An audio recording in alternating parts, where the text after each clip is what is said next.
Pemerhati kebijakan, kembali lagi di Disket, dialog strategi kebijakan terkini dari YouTube channel Badan Strategi Kebijakan Dalam Negeri, Kementerian Dalam Negeri. Bersama saya, Rizky Aziz.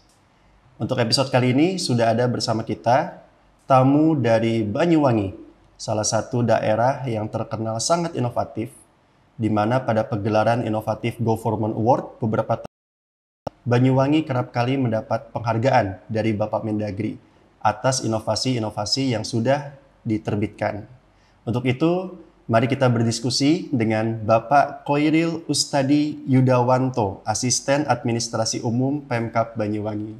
Selamat datang Bapak di studio BSKDN Kemendagri. Siap. Assalamualaikum warahmatullahi wabarakatuh. Waalaikumsalam warahmatullahi wabarakatuh. Terima kasih atas waktu yang sudah diluangkan, Pak Khoiril. Siap. Baik, Pak Khoiril, bisa diceritakan apa sih kiat-kiat Pemkab Banyuwangi sehingga dapat menumbuh kembangkan inovasi yang ada di Banyuwangi? Alhamdulillah, Mas Rizky dan teman-teman semuanya yang mengikuti YouTube channelnya di BSKDM Kementerian Dalam Negeri.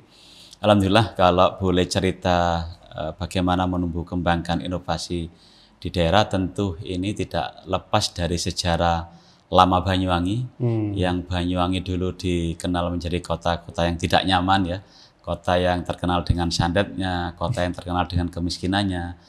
Problem-problem itulah yang awalnya menginisiasi, mendorong Bupati Banyuwangi waktu itu Pak Abdullah Aswaranas, yang hari ini beliau dipercaya Pak Presiden menjadi Menteri Pan RB, membimbing, mendorong kami, memberikan motivasi kami bahwa inovasi-inovasi yang bisa menyelesaikan berbagai problem masalah yang ada di masyarakat. Baik. Karena tanpa inovasi tentu dengan keterbatasan sumber daya manusia, keterbatasan anggaran, keterbatasan waktu, tentu kita tidak akan bisa dengan cepat menyelesaikan problem-problem. Dan hari ini Ibu Bupati Banyuwangi pun terus mendorong kami, memberikan cukup ruang dan celah waktu untuk kami bisa terus memberikan sesuatu yang manfaat, sesuatu yang bisa dirasakan oleh masyarakat, dampaknya. Jadi kegiatan itu ya dengan inovasi itulah problem-problem masyarakat bisa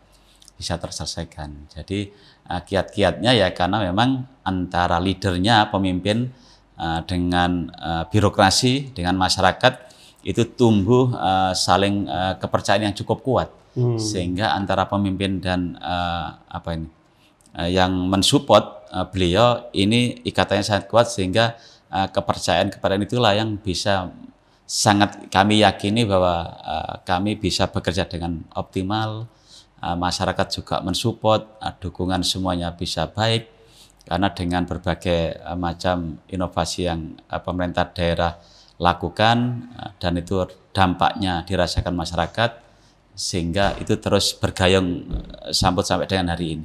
Baik Bapak, dan dari sekian banyak inovasi yang kita sering lihat di berita Pak ya, beberapa inovasi unggulan mungkin bisa diceritakan Pak yang sangat terasa dampaknya terhadap masyarakat. Di awal-awal kan inovasi ini kan memang untuk menyelesaikan problem masalah. Jadi baik. Inovasi yang muncul pasti karena di seputaran kita ada masalah-masalah yang itu harus diselesaikan oleh pemerintah daerah, oleh bupati, oleh birokrasi yang kewajiban pemerintah untuk menuntaskan itu. Awal inovasi Banyuwangi punya inovasi namanya layar procot pulang bawa akta. Seperti apa itu? Yang awalnya adalah keluhan masyarakat itu begitu sulitnya masyarakat mendapatkan akses di layanan kependudukan. Itu tahun 2016-17an di awal-awal kita mulai merespon keluhan-keluhan masyarakat dengan inovasi.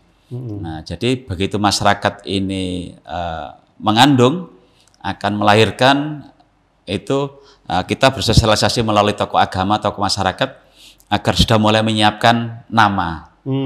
Meskipun bagi masyarakat Jawa, Banyuwangi, ya tabu lah untuk ini, kan nggak biasa di USG. Jadi maunya enggak lah nanti lahirnya laki atau perempuan gitu ya. Maka waktu itu Bupati menyampaikan ke tokoh agama, tokoh masyarakat, ya kalau gitu siapkan 2 nama. Nah, jadi kalau laki sudah ada namanya, perempuan ada namanya. Untuk apa itu? Bagian dari konsolidasi untuk kemudahan layanan. Setelah itu kami di dalam birokrasi, rumah sakit, puskesmas, pelayanan kesehatan poliklinik itu kita ajak kolaborasi, kita ajak sinergi menjadi subsistem sistem di dalam pelayanan kependudukan. Sehingga pada saat masyarakat lahir dimanapun di Banyuwangi, di tempat-tempat layanan kesehatan, itu sebelum beliau pulang kembali ke rumahnya, karena kelahiran kan ada dua. Kelahiran normal itu 1 sampai 3 hari, ada kelahiran yang tidak normal yang melalui operasi kan agak seminggu. Jadi kita sudah antisipasi sehingga begitu pulang mereka dapat akte kelahiran baru, dapat KK baru. Nah, kalau dulu awal muncul hanya 2 in 1. Kalau sekarang sudah 3 in 1. 3 in 1. 3 in 1. Jadi tidak hanya KK, tidak hanya akte, tetapi juga KIA untuk anak. Jadi sudah sekarang malah 4 in 1. Jadi kartu keluarganya juga langsung dirubah. Oh, baik. Jadi, itu awal-awal inovasi untuk layanan kependudukan. Nah, kita bergerak terus sampai dengan hari ini. Kita punya inovasi namanya homestay naik kelas. Untuk anak-anak kebijakan Ibu Bupati ini di Banyuwangi adalah membatasi jumlah hotel berbintang. Yang kita izinkan hanya hotel bintang 3 ke atas. Baik. Untuk masyarakat bisa menikmati kue-kue pembangunan dari pariwisata, maka Bupati mendorong agar masyarakat terlibat di dalam kegiatan pariwisata. Apa itu? Ya lewat homestay. Nah, homestay dulu kan prosesnya kan panjang. Kita lakukan pembinaan, cara mencuci spray, cara pasang spray, handuk, cara menyajikan makanan. Awal-awal homestay itu kita latih seperti itu. Dan sekarang dengan homestay naik kelas itu fasilitasnya kita kasih kebijakan-kebijakan yang itu sekelas dengan hotel bintang 3. Misalnya homestay-nya sekarang ada fasilitas kolam renang. Nah, itu akan mendorong peningkatan pendapatan. Dan itu terbukti ekonomi Banyuwangi tumbuh. Nah, pendapatan per kapita hari ini Banyuwangi sudah 58 juta orang per tahun per kapita. Kemiskinan kami tahun ini turun menjadi 6,54%, turun 0,80%. Belum ada lagi kita inovasi untuk membantu UMKM, namanya WENA, UMKM naik kelas istilahnya. Yang kita bantu UMKM itu Milik Joan, Yuna Yutun, itu dibantu, difasilitasi apa sih kekurangan mereka. Ini bagi warga-warga miskin, sehingga apa? Usahanya semakin bergerak naik. Kita punya untuk perkebunan ada Siputing Naga namanya. Untuk perkebunan buah naga. Jadi itu mendorong produktivitasnya tetap tinggi. Kita punya juga siswa asuh sebaya, siswa asuh sekolah, siswa asuh sungai. Jadi SAS ini sudah regeneratif sesuai arahan teman-teman dari BSKDM ini, bahwa kita terus meng-ATM, mereverifikasi dan meningkatkan, mengupgrade inovasi kami. Jadi ada yang berdampak di dunia pendidikan, ada berdampak inovasi di dunia pertanian perkebunan, ada inovasi yang di pelayanan publik, tetapi juga ada inovasi-inovasi yang mendorong di perkembangan dunia pariwisata di Banyuwangi. Alhamdulillah itu dampaknya sangat tinggi dan itu mendorong pertumbuhan ekonomi Banyuwangi hari ini di atas 5%. Baik, menarik sekali tadi penjelasan Bapak bagaimana inovasi-inovasi ini dapat menyelesaikan berbagai masalah, Pak ya. Termasuk tadi mengurangi angka kemiskinan dan juga meningkatkan pertumbuhan ekonomi di Banyuwangi. Nah, ini kan perlu dijaga keberlangsungannya, Pak. Seperti apa, Pak, pembinaan yang dilakukan Pemkab Banyuwangi agar inovasi-inovasi ini terus berlangsung untuk kemudian hari, Pak? Tadi kami sampaikan bahwa kami ini alhamdulillah diberikan pemimpin yang sangat cerdas, sangat smart, sangat nyaman lah. Saya selaku kasih tulen ini menerima gestur itu dengan sukacita, dengan senang.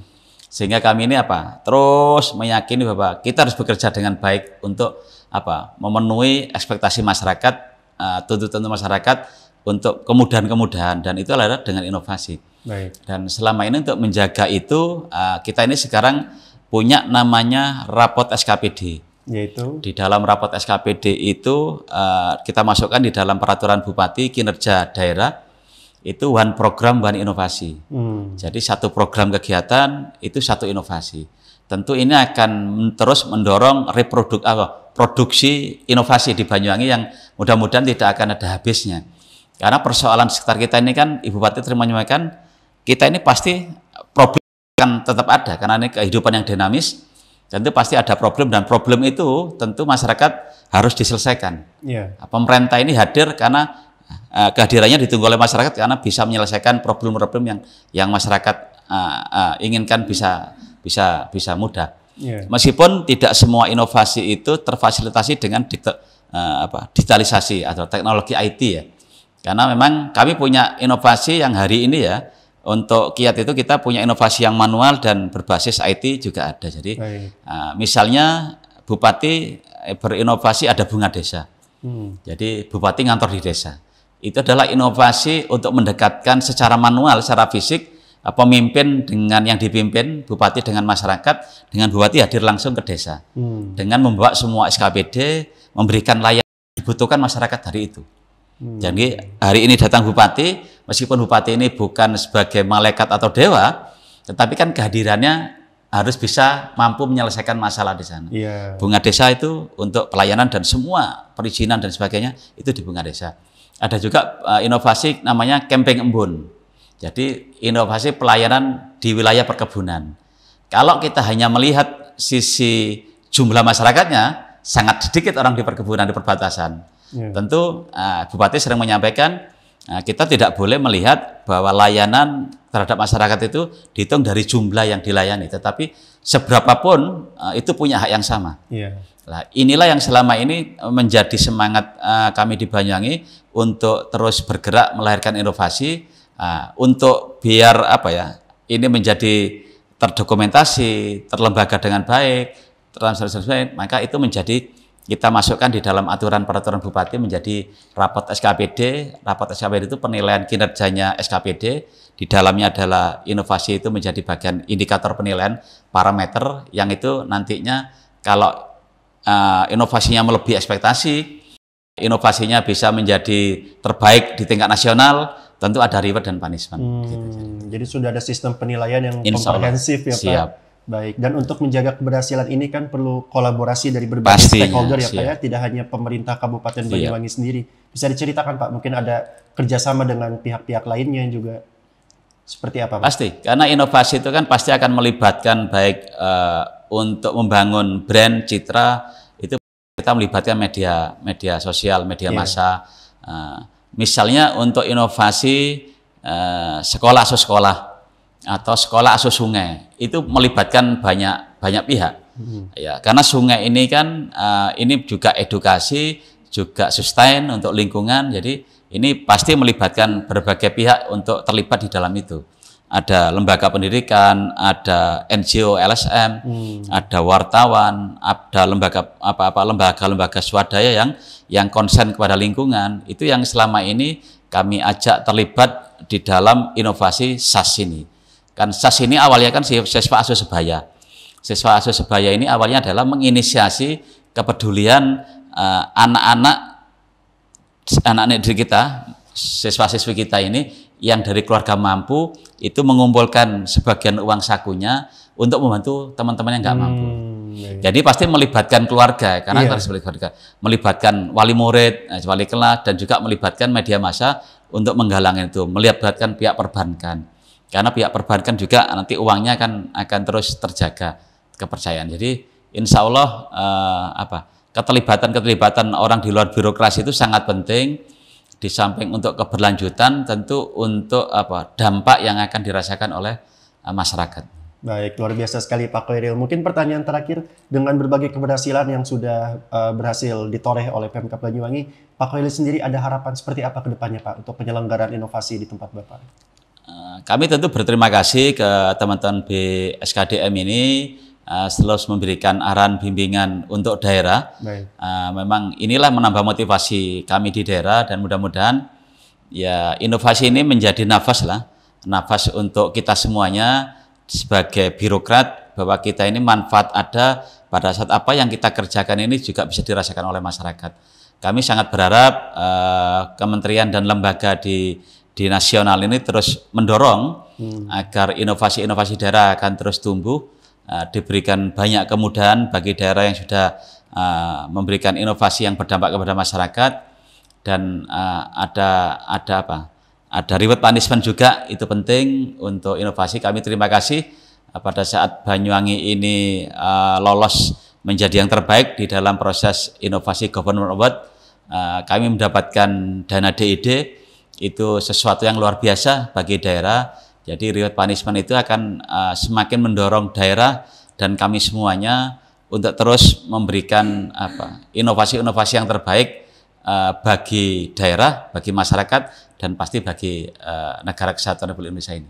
Baik, Pak Khairil. Terima kasih, Pak, atas diskusi kita hari ini. Luar biasa sekali. Semoga penyelenggaraan inovasi di Pemkab Banyuwangi dapat menginspirasi daerah-daerah lainnya, Pak. Amin. Siap.